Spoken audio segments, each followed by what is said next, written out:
Mother Bear Collapses. During Heatwave, what this human baby did was shocking. Let us know where you're watching from. If you love my content, consider supporting it with a super thanks. Also, don't forget to like and subscribe. It'll help us to remain in touch with amazing people like you. The late June heat had been pressing down for weeks now, thick and heavy like a blanket nobody could pull off. In the small town of Pinebrook, nestled at the edge of Silverwood Forest, temperatures soared to record-breaking heights. The asphalt roads shimmered with waves of heat, and even the hardiest of plants began to droop under the relentless sun. At the Marshall house on Oak Street, baby Thomas stirred in his playpen. His parents, both local teachers on summer break, had been vigilant about keeping their 8-month-old comfortable. The old ceiling fan creaked overhead, pushing around air that felt more like syrup than anything breathable. Thomas played quietly with his soft blocks, occasionally babbling to himself as he built and knocked down wobbly towers. Outside, the forest line seemed to shimmer in the distance. Usually, the woods provided a natural buffer of cool air, but today even the ancient oaks offered little relief from the scorching temperatures. Birds had mostly gone silent, saving their energy for the cooler evening hours that never quite arrived anymore. Margaret Marshall, Thomas's mother, wiped sweat from her brow as she prepared lunch in the kitchen. The refrigerator hummed loudly, working overtime to keep its contents cool. Through the window, she could see their backyard, the once green grass now turning brown, despite their best efforts to water it during the restricted morning hours. "David, did you top off the bird bath this morning?" she called to her husband, who was reading in the living room, occasionally fanning himself with the newspaper. "Yes, but it was nearly empty again by 10, he replied, his voice carrying a hint of concern. "I've never seen the wildlife so desperate for water." The day had started like any other scorching summer day, but something felt different. Perhaps it was the unusual stillness of the forest, or the way even the insects seemed to have gone silent. Whatever it was, there was an uneasiness hanging in the air that neither Margaret nor David could quite put their finger on. Thomas had developed a habit of staring out the window during his playtime. He would pull himself up on the low windowsill, his chubby hands gripping the ledge as he gazed into the backyard and beyond to the tree line. Today was no different. His bright blue eyes tracked movement in the distance, though his parents assumed he was just watching leaves fluttering or birds darting between trees. But what Thomas was actually watching was something his parents couldn't see from their vantage points in the house. Deep within the forest, a mother bear had been struggling for days. Her black fur absorbed every cruel ray of the sun, and the usual water sources had dried up or reduced to mere trickles. She had a young cub to care for, barely 3 months old, still dependent on her for everything. The mother bear, known to local wildlife observers as Midnight for her exceptionally dark coat, had been becoming increasingly desperate. Her usual hunting grounds were barren, prey having moved to higher elevations seeking cooler temperatures. The streams she relied on had shrunk to muddy patches. For 3 days now, she had been leading her cub in an expanding search for sustenance and water. As the morning stretched into afternoon, Thomas grew fussy. The heat was affecting everyone, including him. Margaret attempted to nurse him, but even that seemed to make him warmer. She tried giving him small sips of water, but he turned his face away, more interested in watching something outside. "He's been staring at the window all morning," David observed, joining his wife near the playpen. "Maybe we should take him to the shaded porch for a while?" Margaret considered this, but the thought of moving in this heat exhausted her. "Let's just keep the fans going. I'm sure he'll nap soon." What they didn't know was that Midnight had made a crucial decision. The heat was becoming unbearable, and her cub was weakening rapidly. She needed to risk coming closer to human habitation. Deep in her animal instincts, she remembered that humans often had water. External sources like pools, bird baths, or garden hoses that might still have moisture when natural sources failed. The afternoon sun reached its peak intensity around 3 o'clock. Inside the Marshall house, the temperature had crept up despite their closed windows and running fans. Outside, any remaining moisture in the air had evaporated, creating an almost desert-like atmosphere. Thomas had been watching the forest edge intensely for nearly 20 minutes when something remarkable happened. From the shadows of the tree line, a large black shape emerged, moving slowly, almost stumbling. Behind it, a much smaller version of the same shape followed, staying close to its mother's side. The mother bear, Midnight, had finally emerged from the forest. Her situation had become desperate enough to overcome her natural fear of humans. Her thick black coat was matted with dust and dried sweat. Her tongue lolled from her mouth as she panted heavily, her sides heaving with each labored breath. The small cub behind her was in slightly better condition, but only because it exerted less energy keeping up rather than leading the way. Thomas's eyes widened as he watched the bears approach. He had seen pictures of bears in his board books, but nothing prepared him for seeing real ones. His small hands gripped the windowsill tighter, and he let out a series of excited babbles that caught his mother's attention in the kitchen.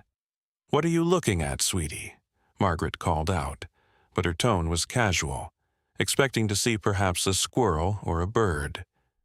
The bears continued their slow approach across what had once been the Johnsons' perfectly manicured lawn next door. The heat had turned the grass into a brittle carpet that crunched under Midnight's massive paws. She was heading instinctively toward the sound of running water. The Marshall's garden hose had been left dripping by the side of the house after David's morning watering. As Midnight drew closer to the house, her movements became more labored. The combination of heat exhaustion, dehydration, and the stress of survival had pushed her body to its limits. Her cub whimpered softly, a sound that somehow pierced through the insulated windows and reached Thomas's sensitive ears. The baby's babbling grew more insistent. He tapped on the window, trying to get his parents' attention. His little heart raced with a mix of excitement and something he couldn't quite understand, a primitive recognition that these creatures needed something. In the kitchen, Margaret was pulling out leftovers from the refrigerator when she heard the change in Thomas's vocalizations. They had shifted from playful babbles to something more urgent. She paused, listening more carefully. David, still in the living room, heard it too. He folded his newspaper and started to rise from his chair when a sound from outside froze him in place. It was a heavy thud, followed by a distressed vocalization unlike anything he'd heard before. Through the window, Thomas watched in horror as the mother bear's legs finally gave out. She collapsed heavily onto their lawn, just feet from the garden hose she'd been trying to reach. The impact shook the ground, sending up a small cloud of dust. Her cub immediately rushed to her side, nudging and pushing, trying to rouse her with increasingly frantic sounds. Thomas began crying, not his usual fussy cry, but something filled with genuine distress. His small hand slapped the window repeatedly, as if trying to help the fallen creature outside. His cries finally spurred his parents into action. "What on earth is wrong with him?" Margaret hurried into the living room, wiping her hands on a dish towel. David had already moved to the window. When he saw what had caused their son's distress, his breath caught in his throat. "Margaret," he said quietly, "you need to see this." She joined him at the window, and her own reaction was immediate. "Oh my God," she whispered, her hand flying to her mouth. "Is that—" "A bear, 2 bears," David confirmed, his voice tight with anxiety. The mother just collapsed. They watched in stunned silence as the scene unfolded. The cub's distress calls were becoming more desperate, more frequent. It circled its mother, pushing against her massive form with its small body, trying anything to get her to move again. Thomas continued to cry, reaching out toward the window as if he wanted to go to them. His parents exchanged worried glances. "We should call someone," Margaret said, pulling out her phone with shaking hands. "Animal control? The Forest Service?" "Wait," David said, holding up a hand. "Look at Thomas." Their baby had stopped crying abruptly. He was still watching the bears intently, but his expression had changed. He was no longer distressed. Instead, he looked determined, as if he had a solution to the problem before them. With movement surprising for his age, Thomas pushed himself down from the window seat. He crawled toward the small table where his sippy cup sat, filled with water. His parents watched, confused and concerned, as he grabbed the cup with both hands and began making his way toward the French doors that led to the back patio. "Thomas, no!" Margaret moved quickly to intercept him, but something in his determined expression made her hesitate. The baby reached the doors and stood up, pulling on the handle with his tiny hands. He looked back at his parents, his blue eyes pleading, then back to the doors. He made a small sound, not quite a word, but clearly a request. Outside, the mother bear remained motionless on the hot ground. Her cub had begun to tire from its efforts to wake her, its own small frame beginning to show signs of the same exhaustion that had claimed its mother. David approached slowly and knelt beside his son. "You want to go out there?" he asked softly, though he knew the answer. Thomas nodded vigorously, holding up the sippy cup. "David, we can't," Margaret said, fear evident in her voice. "It's too dangerous." But as they looked back out the window at the scene before them, something shifted in their understanding. This wasn't just about danger anymore. It was about need, about survival. And somehow, their 8-month-old son had recognized it before they had. The late afternoon sun continued to beat down mercilessly. Inside the Marshall house, a family stood at the threshold of a decision that would change everything they thought they knew about the boundaries between human and wild, about the language of compassion that transcends species, and about the wisdom that sometimes comes from the most unexpected sources, even from the smallest among us. The cub's latest cry echoed across the yard, mixing with Thomas's determined babbling. Time seemed to pause as both parents wrestled with fear and instinct, while outside, a mother bear lay unconscious in the scorching heat, dependent on a mercy she would never have expected to find. The air inside the house felt suffocating, not just from the heat but from the weight of the moment. David's hand hovered over the door handle as he struggled with conflicting instincts. Every rational part of his mind screamed danger, warning him about wild animals, predatory nature, and protective mothers. Yet, as he looked down at Thomas, his baby, who seemed to understand something fundamental about the situation that he himself was missing, doubt crept into his convictions. "David, please," Margaret whispered, her voice trembling. She had moved closer, ready to scoop Thomas up at the first sign of danger.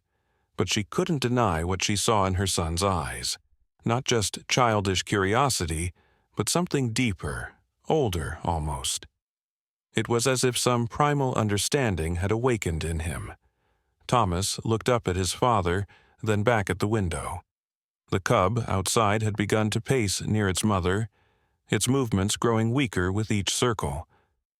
The black fur was now dulled with dust, and even from inside they could see the young animal's tongue hanging out, its breathing rapid and shallow. "What if we just open the door?" David suggested hesitantly. "Just to see what happens. We don't have to go out." Margaret opened her mouth to object, but then noticed something that made her pause. Near the fallen bear, a small puddle had formed from the dripping garden hose. The water was accumulating slowly but surely, creating a cool spot on the ground. The cub had noticed it too, but seemed torn between staying close to its mother and seeking relief from the heat. "All right," Margaret finally agreed, her motherly instincts somehow aligning with her son's apparent wisdom. "But the moment anything seems wrong—" David nodded and slowly turned the handle. The door opened with a soft click, and immediately the oppressive heat rushed in, carrying with it the sounds of the outside world, the distant hum of traffic, the sporadic chirping of heat-stressed birds, and most prominently the labored breathing of the bear cub. Thomas immediately began crawling toward the open door, his sippy cup clutched determinedly in one small hand. His parents followed closely, their protective instincts on high alert. As they stepped onto the threshold, a new perspective opened before them. The mother bear was massive up close, far larger than they had imagined from inside the house. Her thick black coat was matted in places, and her sides heaved with irregular breaths. The heat radiating from the ground was almost unbearable, and they could only imagine how it affected a creature covered in fur. The cub, upon seeing the humans emerge, froze momentarily before letting out a plaintive whine that seemed to ask for help rather than warn them away. Thomas, showing remarkable courage for his age, crawled directly to the edge of the patio.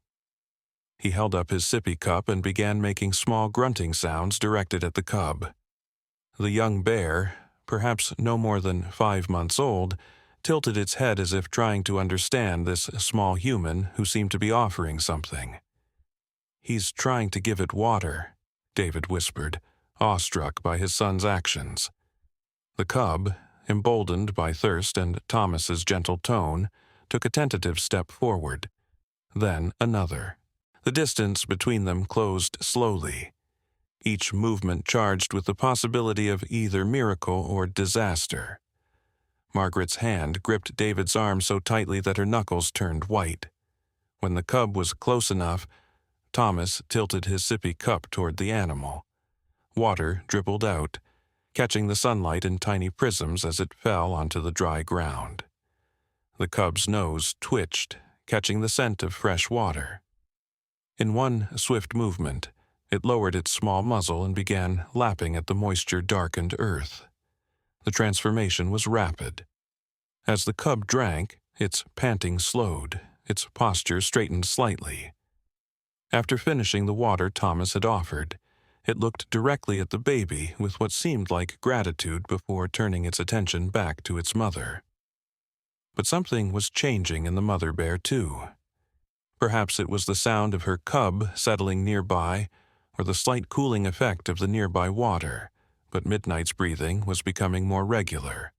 Her eyes fluttered once, twice, then stayed open, unfocused at first, but gradually sharpening. Thomas, not content with his first success, had crawled back inside and was now returning with another sippy cup. This time, both his parents noticed it was his special cup, the one with his name printed in bright letters. He had gone to the kitchen drawer where they kept spare cups and had chosen this one deliberately. "Thomas, wait," David said softly, reaching out to stop him. But as his hand touched his son's shoulder, Thomas gave him a look that stopped him cold. It wasn't defiance exactly, but rather a communication that transcended words. "Trust me," those blue eyes seemed to say. "I know what I'm doing." The mother bear had now raised her head slightly. Her eyes, while still clouded with exhaustion, were alert enough to register the strange scene before her. A human infant offering aid to her cub. Her muscles tensed automatically, the protective nature kicking in despite her weakened state. Margaret took an instinctive step back, pulling David with her. "We should go back inside," she urged, her maternal fears overwhelming her momentary courage. But Thomas had already begun his journey toward the bear with his second offering of water. This time, however, something remarkable happened. The cub, perhaps acting as an intermediary, moved between its mother and the approaching baby. The young bear looked up at Midnight, then back at Thomas, and made a soft chuffing sound that neither David nor Margaret had ever heard before. It was a gentle, reassuring sound, almost like the cooing Thomas himself made. Midnight's reaction was unlike anything they could have predicted. Instead of roaring or making any aggressive moves, she lowered her head slowly until it rested on the ground. Her eyes remained open, watching carefully, but her posture suggested not threat but weary surrender. The cub moved aside, allowing Thomas to approach. And approach he did, with the fearlessness only possible in those too young to fully understand danger. When he reached the bear, he held up the sippy cup. But this time, instead of pouring it on the ground, he carefully tipped it toward the bear's mouth. Water trickled down, some of it missing the mark and soaking into the hot earth, but enough reaching its destination that Midnight's large pink tongue emerged to catch the drops. The three humans on the patio held their breath collectively as the most unusual interaction any of them had ever witnessed played out before them. As Midnight continued to drink slowly from Thomas's offering, the cub pressed close to its mother's side, now more relaxed having seen the positive interaction. The scene that had begun with crisis and danger was transforming into something that defied all logic and reason. David reached for his phone in his pocket, not to call for help this time, but to capture this moment that he knew no one would believe without evidence. His hands shook as he tried to focus the camera, the enormity of what was happening making even simple tasks difficult. The afternoon light had begun to soften, creating a golden haze over the surreal scene. In that moment, the boundaries between wild and domestic, predator and caregiver, seemed to blur into something altogether new. Thomas, still carefully managing his sippy cup, began humming softly, a wordless tune he often hummed during his playtime. The bear cub, picking up on this sound, made its own gentle vocalizations in response. To the astonished parents, it almost sounded like the two babies were having a conversation in their own special language. Margaret had moved to stand behind David, her hand on his shoulder, watching the scene unfold with tears starting to form in her eyes. This wasn't just about a baby helping a bear anymore. It was about witnessing something fundamentally pure about the nature of compassion, something that perhaps existed before humans had built walls and barriers between themselves and the rest of the world. The garden hose continued its steady drip, the sound now a gentle background rhythm to this extraordinary moment.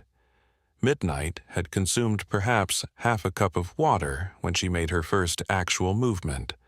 Slowly, with visible effort, she shifted one massive paw forward, then another, until she was lying slightly closer to Thomas.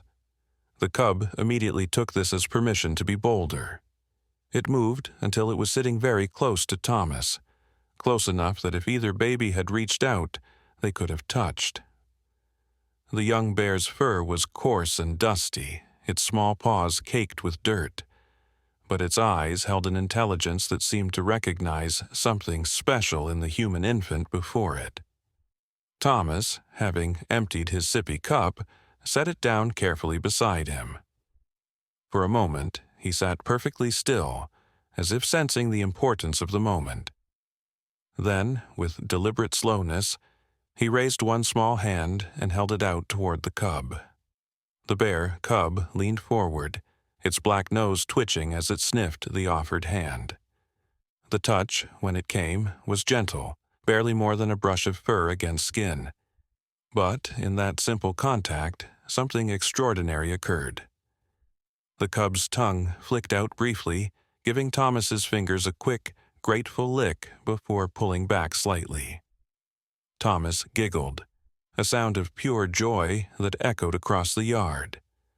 The sound seemed to have a magical effect on Midnight. For the first time since collapsing, strength appeared to return to her massive form.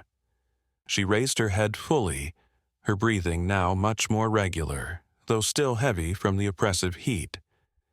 The sound of children's voices suddenly drifted from the neighboring yard, and reality came crashing back. Someone was approaching, and their current situation, while miraculous, could easily be misconstrued as dangerous. David finally found his voice. "We should probably," he began, but the words died in his throat as Midnight made her first real movement since collapsing. Slowly, deliberately, the massive bear began to rise. Her movements were stiff, clearly showing the effects of heat exhaustion, but there was determination in her actions. As she stood, fully revealing her impressive size, the true magnitude of what had just occurred became clear. This was no small animal that Thomas had helped. This was an apex predator, a creature of the wild that could easily end human life with a single swipe of its massive paw. Yet she made no threatening moves. Instead, Midnight looked down at Thomas with what could only be described as recognition. Her dark eyes, now clearer as the water revived her, held an awareness that transcended simple animal instinct.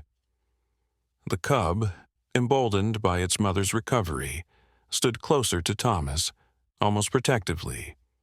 It was as if the young bear had decided that this human infant was worthy of its care and allegiance.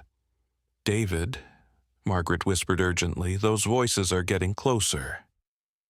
Indeed, the sound of neighbors approaching their fence line was growing louder. Soon, someone would notice the bears in the Marshall yard, and the situation could become complicated quickly. Wild bears in residential areas were serious business, regardless of how gentle these two seemed. But as they prepared to somehow manage the situation, something even more extraordinary happened. Midnight, now steadier on her feet, lowered her massive head until it was level with Thomas. The baby, showing no fear whatsoever, reached out and patted the bear's nose gently, the same way he might pet the family dog they'd been discussing getting someday. The touch seemed to cement something between them. Midnight remained still for a moment longer, then slowly began to turn away. Her cub, seeming to understand it was time to go, moved to follow its mother. But before taking more than a few steps, the young bear looked back at Thomas one final time. In that moment of parting, something passed between them, an understanding that transcended species, language, and all the constructs humans use to separate themselves from the natural world. The cub made one more soft chuffing sound before following its mother toward the far end of the yard and the tree line beyond. As the bears disappeared into the shadows of the forest, Thomas raised his small hand in what looked unmistakably like a wave. His parents could only stare, their minds trying to process what they had just witnessed. The sippy cups lay abandoned on the ground where Thomas had placed them, tangible evidence of an event that felt almost dreamlike. The water from the garden hose continued to drip steadily, creating a small puddle that reflected the fading afternoon light like a mirror. "Did that really just happen?" Margaret finally asked, her voice barely above a whisper. David could only nod, unable to form words. He looked down at Thomas, who was babbling contentedly, as if he had merely shared toys with a playmate rather than saved two wild bears from certain death. The voices from the neighboring yard were still approaching. Soon, Mrs. Henderson from next door would peer over the fence, curious about any unusual activity. The Marshalls would need to decide what, if anything, to say about what had occurred. But for now, in the quiet aftermath of the extraordinary, the three of them remained still, each processing the event in their own way. Thomas crawled back to the window seat, apparently satisfied with his afternoon's work. Margaret sank into a nearby chair, her legs suddenly weak with reaction. David stood at the door, phone still in hand, watching the spot where the bears had disappeared. The day was not over, and already they knew their lives had been fundamentally changed. How could anyone go back to normal after witnessing such a profound connection between their infant son and creatures of the wild? How could they maintain the boundaries and fears society had taught them when they had just seen those very concepts dissolve before their eyes? As the golden afternoon began its slide toward evening, a new sound emerged from the forest. Not the distress calls they had heard earlier, but a deep, resonant call that seemed to echo strength and renewed life. Midnight was announcing their safe return to the depths of the woods. Thomas recognized the sound and responded with excited babbling, looking out the window as if hoping for one more glimpse of his new friends. Instead, all he could see was the forest edge, now painted in the warm colors of approaching sunset, holding secrets and wonder that the day's events had only begun to unveil. But the tranquility of the moment was shattered by the sharp ring of the doorbell. David and Margaret exchanged worried glances. They had been so absorbed in the extraordinary events that they had forgotten about the approaching neighbors whose voices they'd heard earlier. "Coming!" David called out, trying to sound as normal as possible despite his racing heart.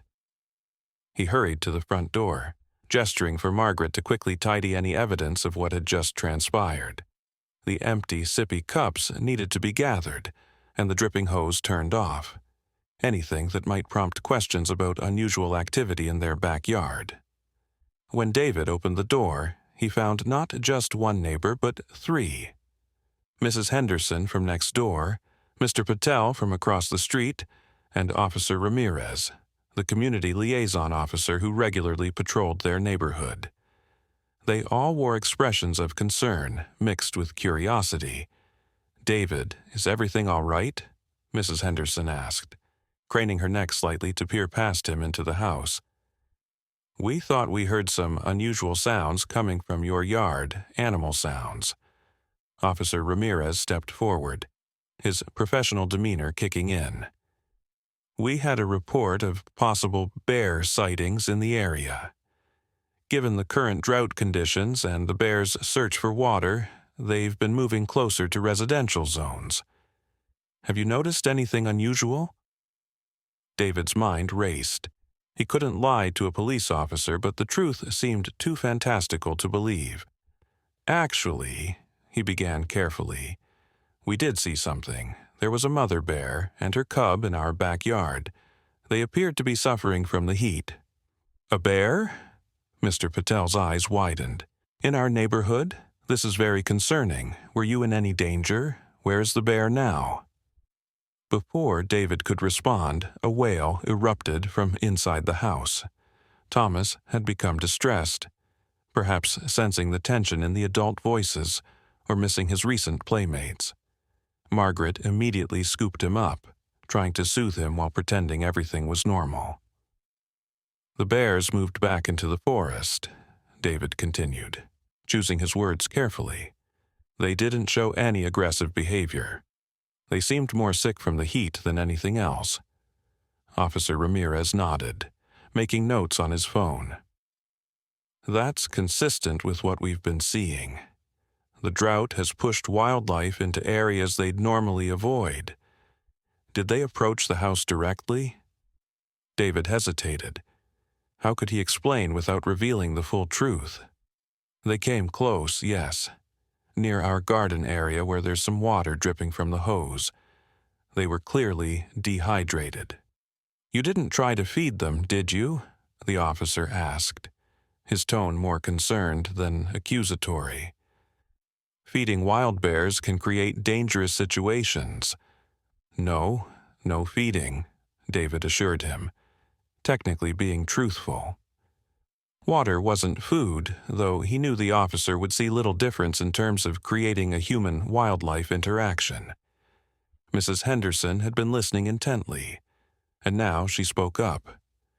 "I thought I saw movement near your back patio. And there was your baby at the window, just staring outside. I wanted to make sure everything was okay." Thomas, still in Margaret's arms, began babbling loudly, pointing toward the backyard. His blue eyes were bright with excitement, seemingly wanting to share his adventure with everyone. Margaret bounced him gently, trying to redirect his attention. "Babies are fascinated by wildlife," she said, hoping her voice didn't betray her nervousness. "Thomas watches birds all day from that window." Officer Ramirez seemed satisfied with their responses but continued, "I'll need to file a report of the sighting. The wildlife management team will want to monitor the situation. These bears might return if they found a water source here. You might want to consider measures to discourage them." The irony wasn't lost on David. Measures to discourage the very creatures his son had just saved with such remarkable compassion. "We'll be more careful about the garden hose," he promised, "and we'll keep a closer eye on things." As the neighbors prepared to leave, Mr. Patel paused at the door. "These are strange times we're living in," he mused. "The heat, the drought, animals behaving differently. Makes you wonder if we're seeing the beginning of bigger changes." David knew more than he could say. The changes they were witnessing went far beyond environmental.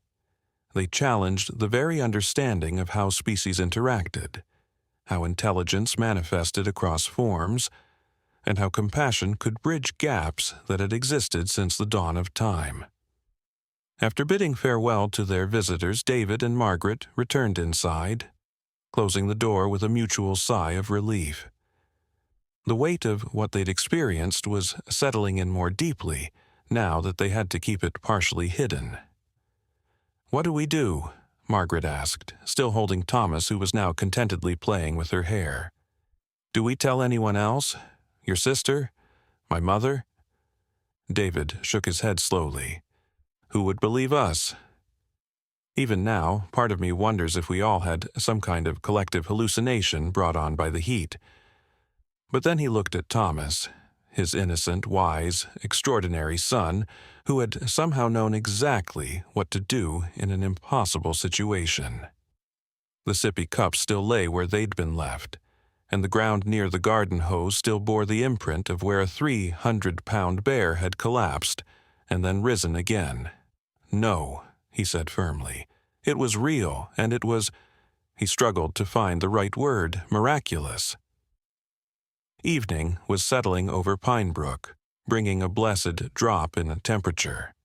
The heat wave, while still oppressive, seemed to loosen its grip slightly as the sun dipped below the horizon. David moved through the house, closing windows and drawing shades, creating a cocoon of normalcy even as their world had irrevocably changed.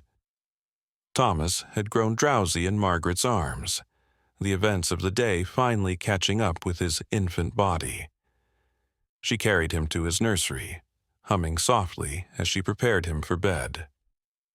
As she changed his diaper and dressed him in his favorite pajamas covered with woodland animals, she couldn't help but smile at the cosmic irony of the bears printed on the fabric. David followed them to the nursery, watching from the doorway as his wife settled their son into his crib. The mobile above Thomas's bed turned slowly, casting animal shadows on the ceiling. Elephants, giraffes, and yes, bears, dancing in the soft light. "He's different, isn't he?" Margaret whispered as they stood together watching Thomas drift off to sleep. "Our baby, he's special." "All babies are special to their parents," David replied by rote, but even as he said it, he knew this was different. What they had witnessed transcended normal parental pride. As they retreated to their living room, the full weight of the day's events finally settled upon them.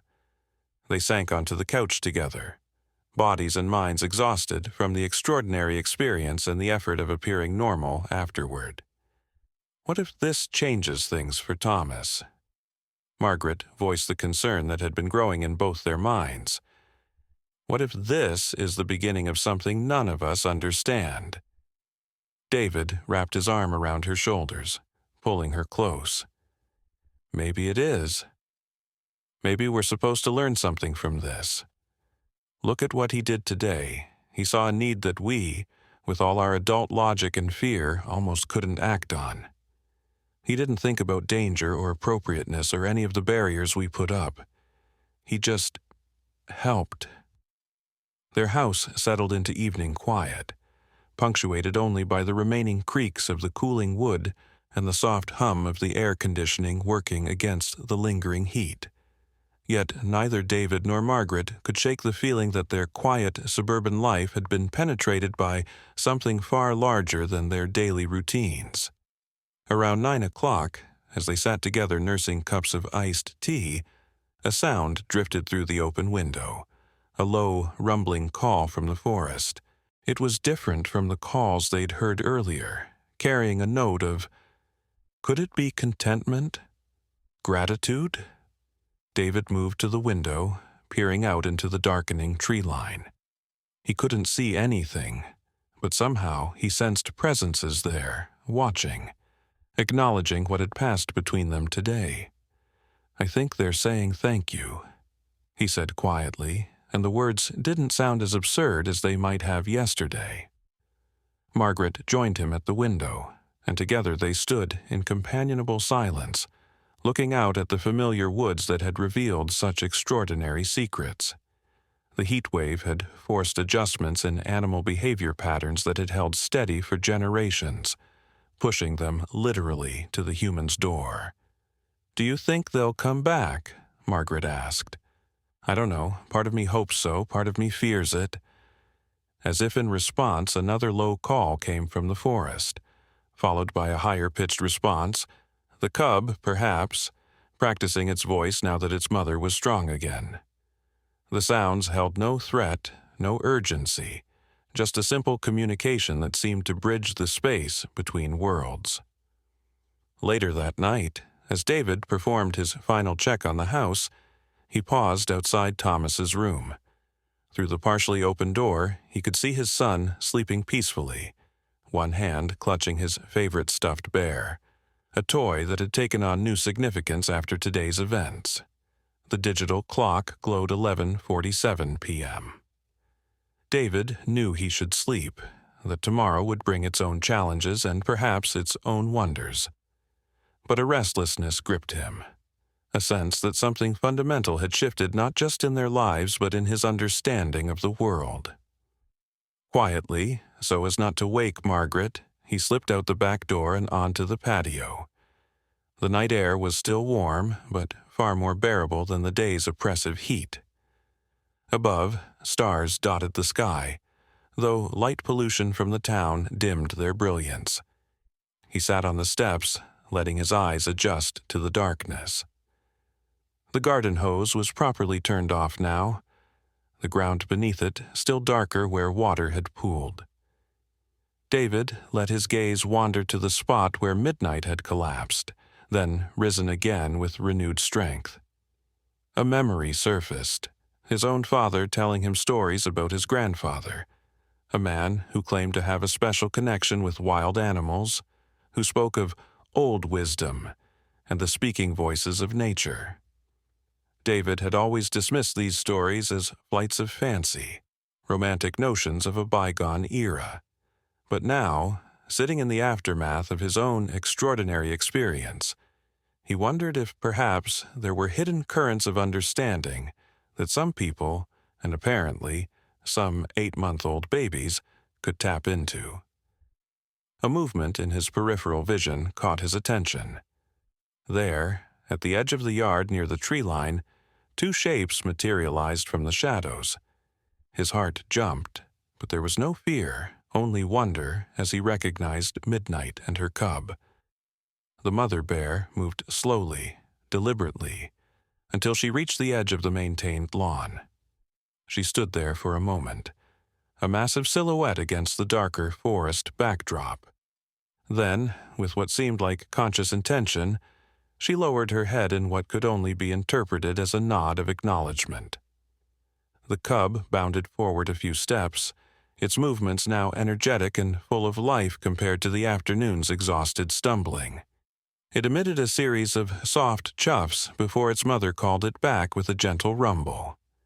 David remained perfectly still, hardly daring to breathe as this silent ceremony of recognition played out. He wanted to say something, to acknowledge the bear's presence, but words failed him. Instead, he slowly raised one hand in a gesture of peace and gratitude. The response came as another low rumble from midnight, not threatening, but rather communicative. Then, as suddenly as they had appeared, the bears melted back into the forest, leaving David alone with his racing thoughts and pounding heart. When he finally returned inside, Margaret was waiting in the living room, wrapped in her soft robe. "I woke up, and you weren't there," she said softly. "Did you?" "They came back," he confirmed, settling beside her on the couch. Just for a moment, it was like they wanted to say, "Goodbye," Margaret suggested. "Or maybe hello to a new understanding," David countered. They sat together in the quiet darkness, processing not just what had happened, but what it might mean for their future. Tomorrow would bring its demands: work, daily routines, and the constant care of their infant son.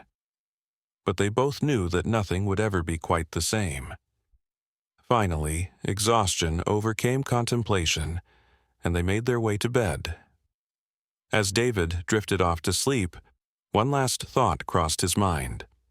What other secrets did Thomas carry in his young soul? What other bridges might he build between worlds that adults had forgotten how to connect? The night settled deeper over Pine Brook, carrying with it the promise of coming changes.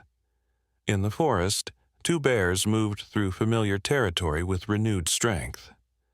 In the Marshall house, three humans slept with dreams tinged by the extraordinary.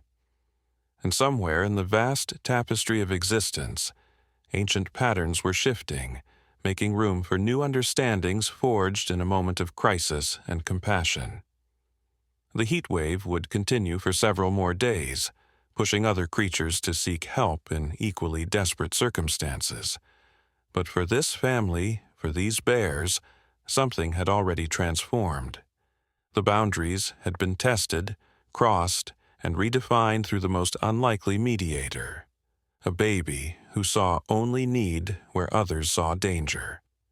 As dawn approached, painting the eastern sky with subtle pastels, the story of what had transpired began to take its place in the larger narrative of the town, the forest, and the fragile relationship between human and wild. It was a story that would ripple outward in ways none of them could yet imagine, touching lives both expected and surprising. The sun would rise again, relentless in its heat, but somewhere in the balance of things, a small adjustment had been made, an opening created through which understanding might flow.